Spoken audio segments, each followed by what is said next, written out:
It's been around 150 days since the Typhoon Haiyan hit the Philippines, but the memories are still fresh in my mind. I created this documentary so that you guys, my fellow classmates, can share my experience by walking through the land as I walk through it. This is Ylay Gosiaco's mini documentary on the land of the walking dead. The total money that I have earned from fundraising in Belmont High and from other friends for a week amounted to $500, which is around 22,000 pesos. This is the story of what happened to the $1 that you gave and the difference that it made. The moment that we first landed in Tacloban, I immediately looked for the airport. Where was it? What does it look like? And I realized that it was a shack of a building right over there. At first, I was afraid because it was just me, Mom, and Dad. The rest of the team couldn't go with us. My anxiousness is clearly indicated in these pictures. However, I accepted my fate because I had to keep my word. This is Tacloban City, and then this is the airport, and there's like recruitment. Well, as you know, that the airport just has been damaged, so basically this is the carousel. It's malfunctioning right now. Okay, so this is me, and basically I'm just showing myself as like yourself, and that's my dad over there. Okay, so I'm right now in Tacloban Airport, and as you can see, it has been declared beyond ruins, but it's now up to working condition. And right now, so you see that some of the metal is stripped bare over here, and then the luggages, people have to manually carry it.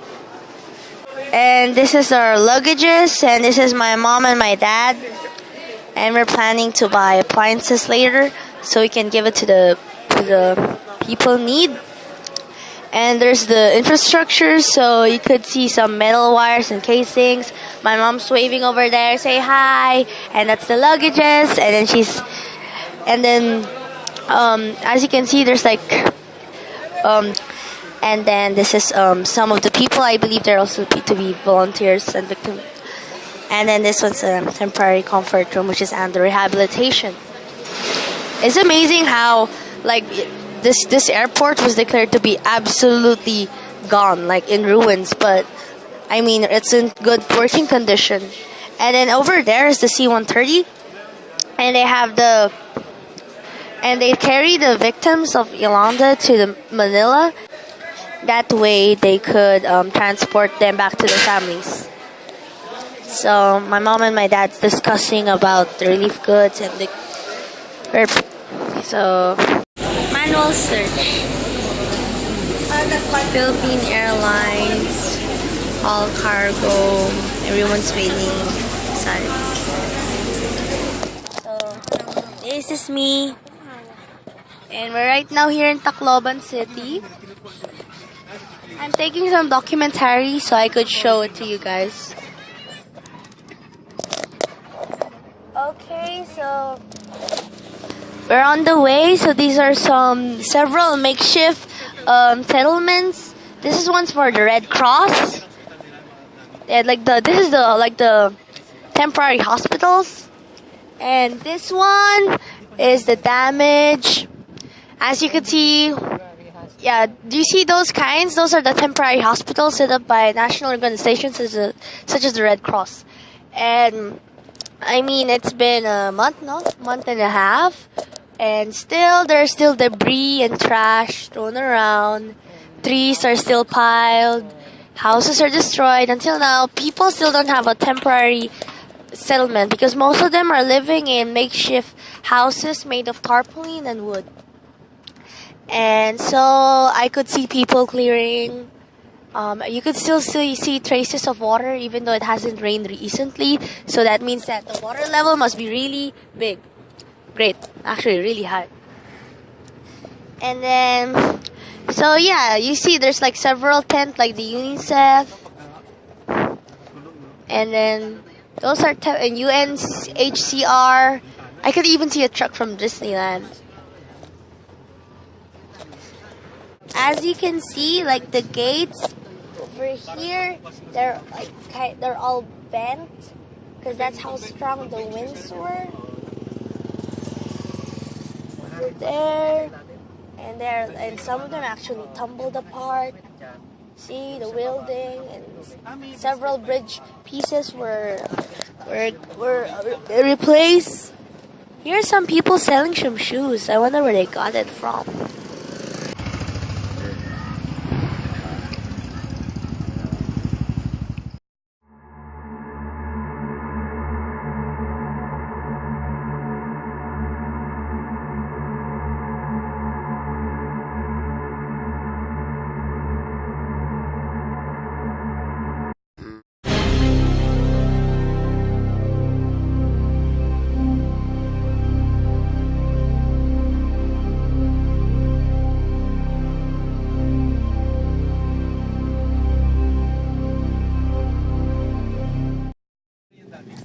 Sa news parang like 6,000.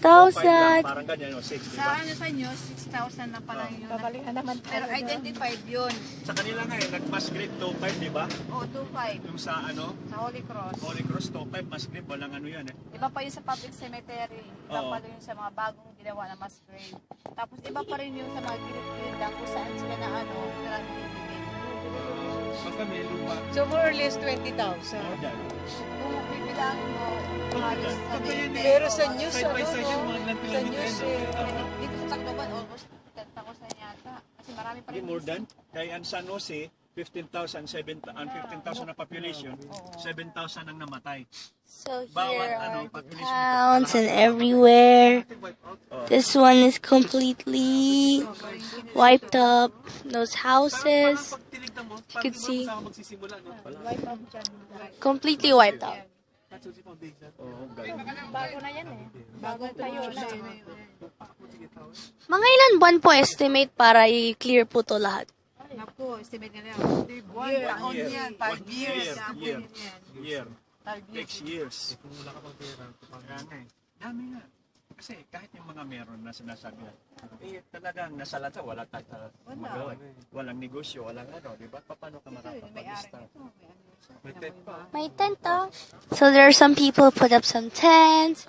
There's a lot of junk wood, no? Scrap wood thrown everywhere. Yung mga tinulak nila, yung mga dati yan dito, mga bahay yan. Oo, yung mga nagiba ng mga bahay. Tinatayo pa na. Bawal yan. 30 meters. Bawal na mapatayo dyan ang bahay. 30 meters from yan, no? Seashore. Bawal talaga, Brad. Basta ito na portion, bawal na tayo ng bahay. Ay, hindi na magpapatayo. Tigas kasi ng ulo ng Ano naman, sa taga si Mayor na hindi na dyan pwede talaga. So, building na yan. Basag lang sa lamin, no?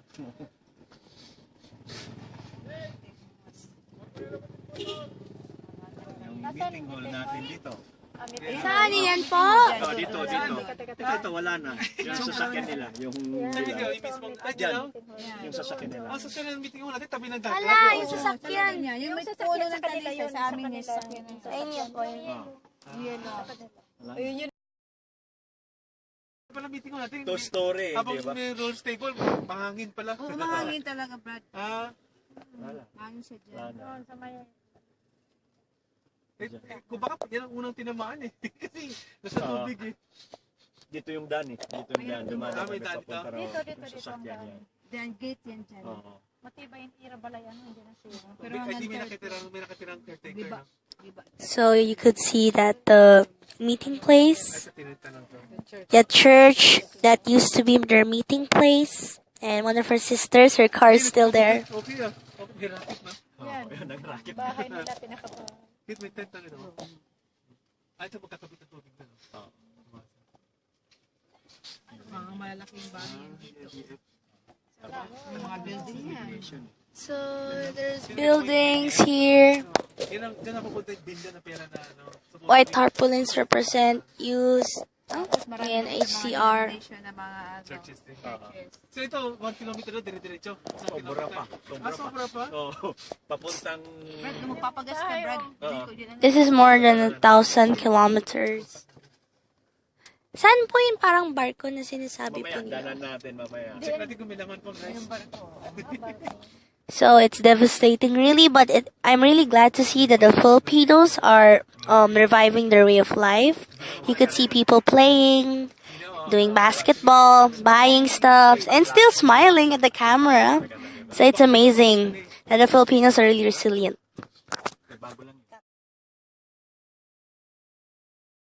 We finally arrived at our hotel, which is located near the sea, surrounded by mountains. Trees. Well, this too was pretty unlucky because they got uprooted. Until now, like this one, it's bending, so you could imagine like the force caused it to bend permanently in a way. This entire pool was filled until the third floor, which is right here, the second floor over here. I've heard from the locals, and those who were able to go up here were kind of saved. However, those who weren't able to come here had to cling to those trees. This one used to be a seawall. It was built right here, full of seawall. Can you ikot that? Yeah, it used to be a seawall. But as you can see, it's gone. It disappeared. No trace evidence except for this block. And the trees over here, they were uprooted, like this one. It's still over here. The mountains and the seas. And I'm gonna inspect this house, which is torn by the wind, just by the wind. By the wind. Unfortunately, we can't really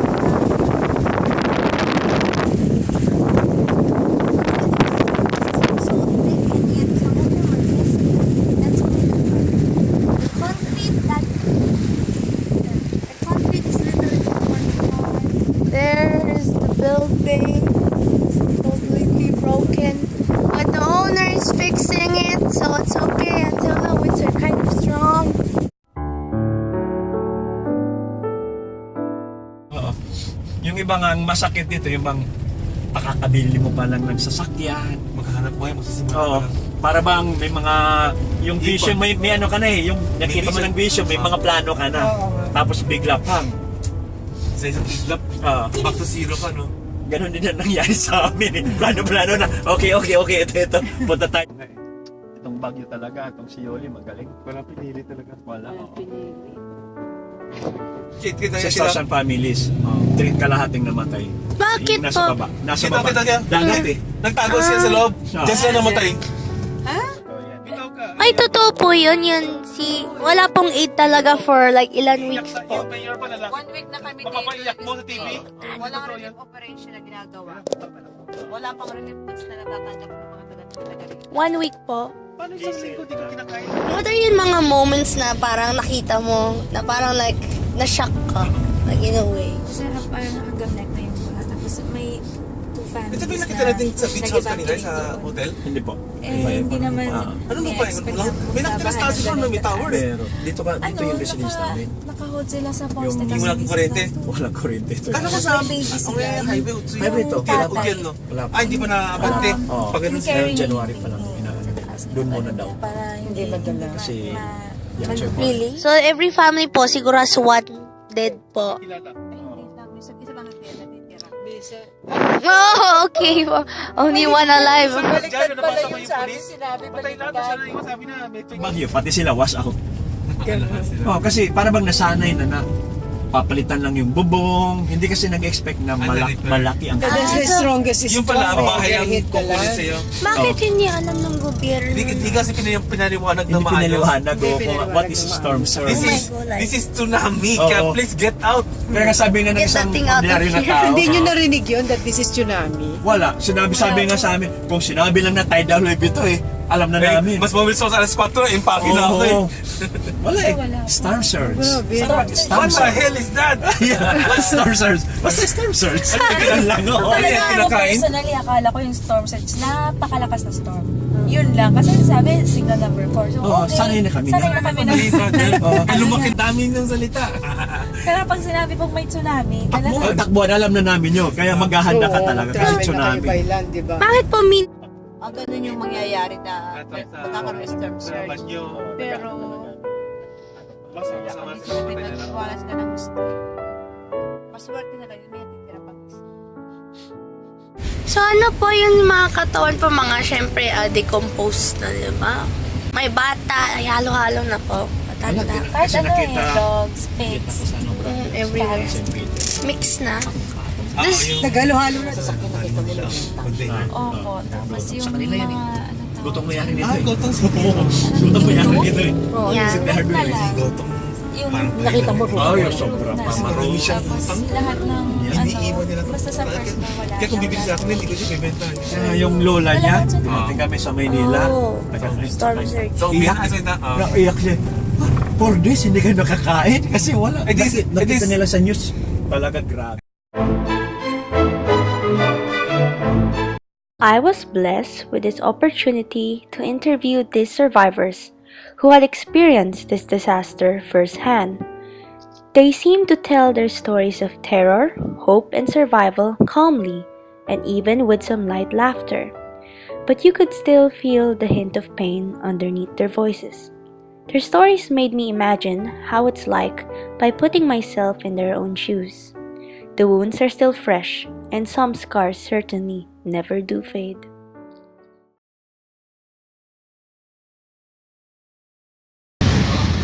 We have arrived at the nearest grocery store, which is protected by iron gates. Only one person is allowed to enter the store after the transaction. My mom is lining up to buy some relief goods. Most of the stores are like this, since the store owners developed a phobia towards the public due to the recent violent lootings that happened here.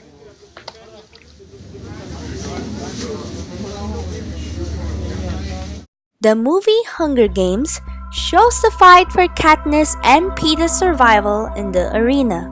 It is just a movie made from imagination created by Hollywood actors. But what if movies became reality?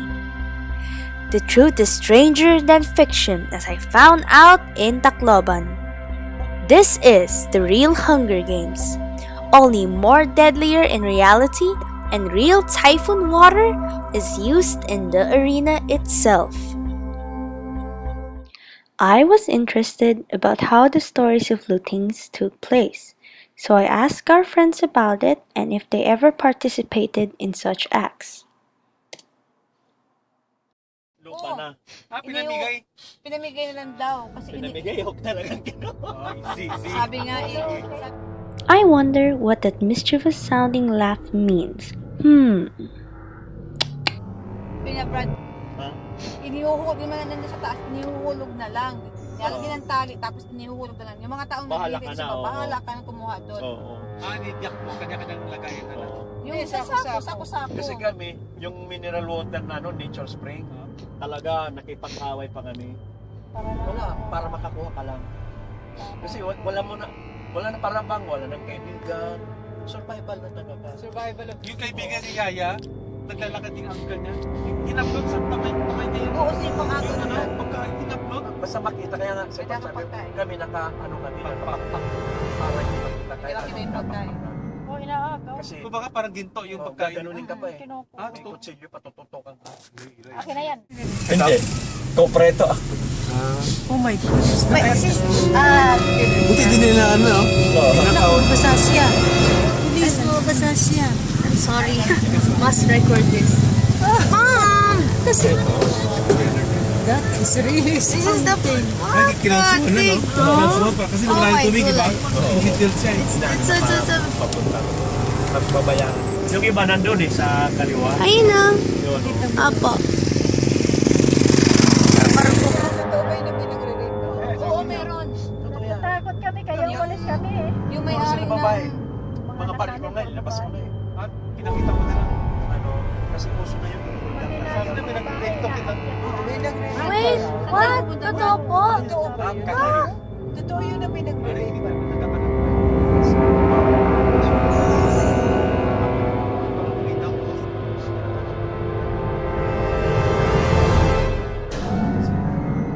Nag-wild sila. Kaya nakakatakot lumabas nun.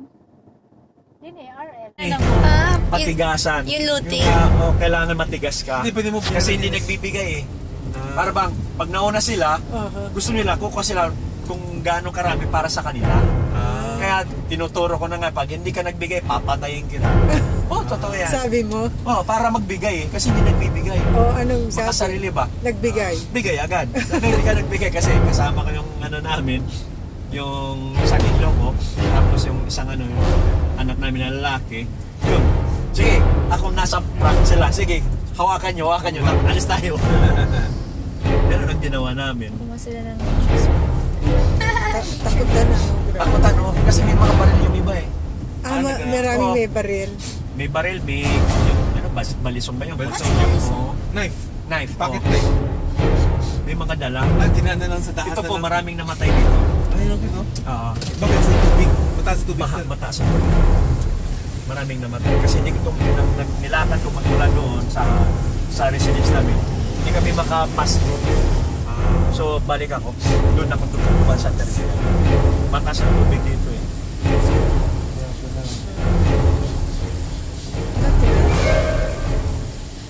Nabili na ito ng Robinson. So gagawin sa Robinson? Gagawin ng Robinson. Grabe, the stench. Oh my Tingnan gulay. mo sa kanan at your right side. Tingnan mo, Tacloban City Youth Transport Terminal. Wait, ito ba landfill or ano lang? Basura lang yan. Basura lang Oh, to! basura ng Tacloban City. Natagalan. Ay. Mga sasakyan din. Talaga. Turns out, food wasn't a problem here, with many nations pouring in food supplies and donations. I realized that I could give something which is essential for their homes. So I brought appliances. Appliances such as electric fans, irons, rice cooker, toasters, microwaves, and etc.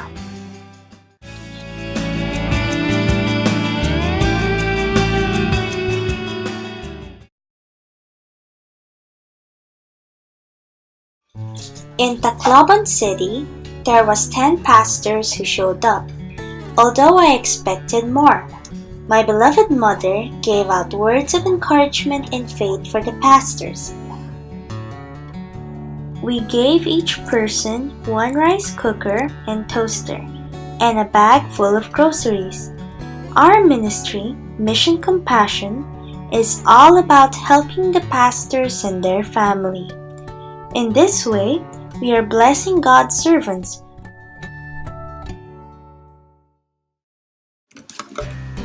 On the other hand, in Ormoc City, there was 40 pastors and their family.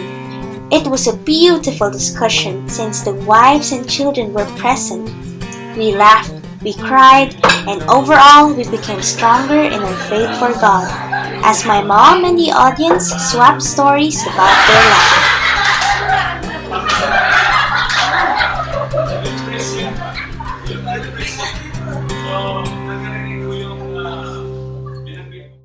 I also shared to them about my story of how I fundraise for Tacloban and Ormoc. My family feels so blessed to encourage some hope for God's servants, these pastors and their family, so that they could rebuild their destroyed churches again. Our ministry, Mission Compassion, is all about helping the pastors and their family. In this way, we are blessing God's servants who work hard to spread the gospel around the world.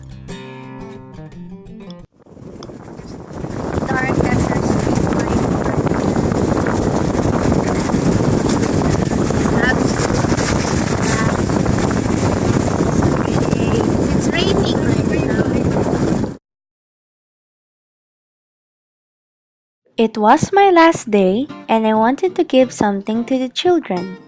So I asked my friend what she and the rest of the kids would like to receive. Candies and chocolates, something sweet, because we haven't eaten candy for so long, the young girl replies. So I brought packs of M&Ms and chocolates using my own money and gave them out in Jazzy's church where 100 kids were gathered. Pero kahit konti lang, I hope na magiging masaya kayo. So, kilala ko si Jazzy. Kasahan yan. And she's also PK, pastor's kid. Ako naman, missionary kid ako. So, gusto ko lang ipasaya kayo konti kasi, di ba, bagong taon na, di ba? New Year. So, ito yung belated New Year gift ko sa inyo. So, salamat. Napunta kayo dito.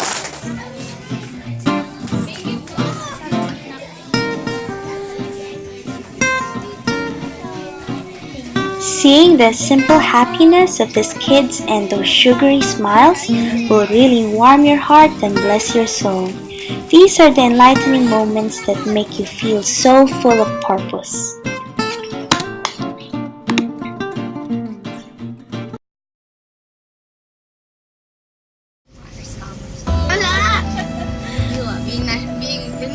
Nationalistic. Makikisa kayo siya. Hi.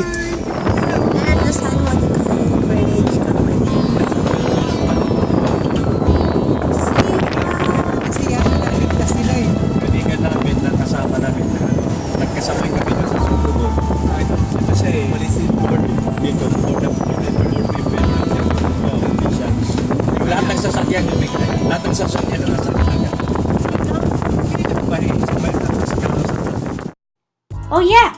Did I mention the food was really good too? I have seriously never eaten so much scallops in my life. It's also amazing how people were so eager to move on, with businesses such as this restaurant going back to normal.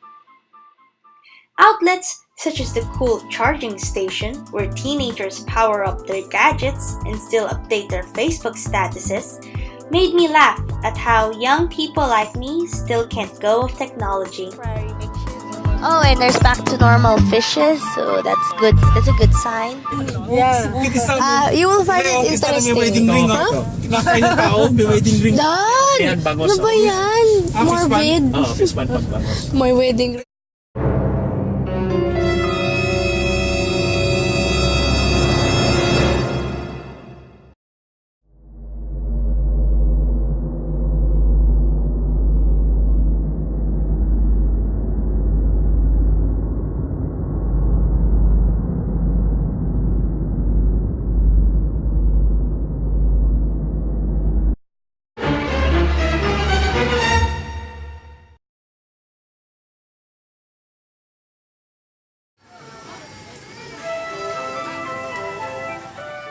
There was plenty of leftover candies, so I decided to give them away on the streets, to the young and old alike. It was raining, but with the help of the city councilor, we were able to give the candies in an organized way. Imagine that something small and so often discarded, like a pack of M&Ms, made their day. And yet here we are, not being contented with our own life. Sometimes it is the children that best teaches us about life's lessons.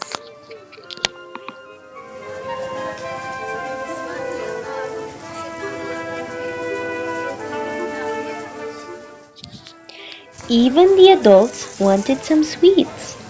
There was even this cute boy who wanted marshmallows or nothing. Well, unfortunately, he got nothing. Oh, yun nasasakay namin pabalik sa airplane. Underneath those triumphs is still the reminder of a tragedy. The heavy rains serve as an eerie reminder that haunted me during my stay in Tacloban and Ormoc. Even in the last day, I saw pools of rainwater threatening to become a devastating flood like Typhoon Haiyan once again. The people are now more careful, but are still susceptible to danger. We cannot prevent tragedy, but we can lighten the load of it with God's help. My heart felt heavy with sorrow for them, but my mind was exposed to a new perspective, a whole new world. Being in the city of the walking dead made me feel more alive than ever. I remember how I was so hesitant to come to Tacloban because it was just me, Mom, and Dad. But I thank God that I came here to experience this on my own. I wave goodbye to Tacloban, Ormoc, and Samar, but my heart tells me to return once again, God willing.